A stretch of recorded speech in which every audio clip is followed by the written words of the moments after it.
রাজনীতির রব তো অনেক দেখলেন, এবার কলা বেচা মানে থুরি আজও কলা গাছের গপ্প বলবো। গাছ 7 ফুট কিন্তু কাঁদি তার অনেক বড়।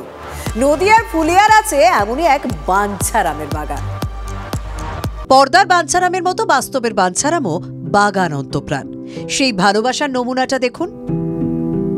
গাছের থেকে বড় কলার কাঁদি, এতটাই বাড়ন্ত যে মাটি খুঁড়ে কলার জন্য জায়গা করে দিতে হয়।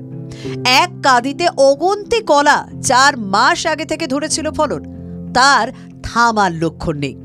বিস্ময় কলা গাছের ঠিকানা নদিয়ার ফুলিয়ার পরেশনাথপুর। কর্ণাটক থেকে অন্য ধরনের প্রজাতির এই কলা গাছ এনেছিলেন ফুলিয়ার এক ব্যক্তি, কিন্তু তার বাগানে খেল দেখা যায়নি।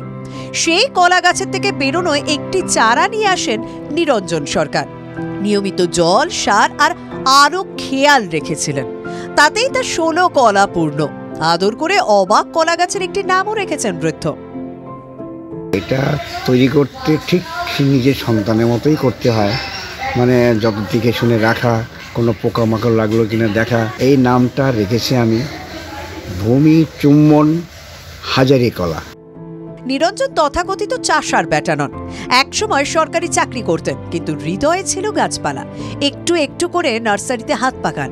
এখন তার জমিতেই 7 ফুট গাছে 12 ফুট কাঁদি। যত্ন করতো ছোটবেলা থেকেই, ওই জন্য নিশ্চয়ই উনি পারবেন, আমি জানতাম। এই হাজারি কলা গাছটা খুব এমন সুন্দর মানে তৈরি করেছেন, এত বড় যে কাঁদিটা, এটা আমরা কিন্তু কখনো দেখিনি। কৃত্তিবাস ওঝা তাঁতের শাড়ি নিয়ে ফুলিয়ার গর্বের শেষ নেই। ফুলিয়াবাসীর অহংকারের জায়গাটা আরো বড় হলো। নদিয়া থেকে মহাদেব কুণ্ডুর রিপোর্ট, TV9 বাংলা।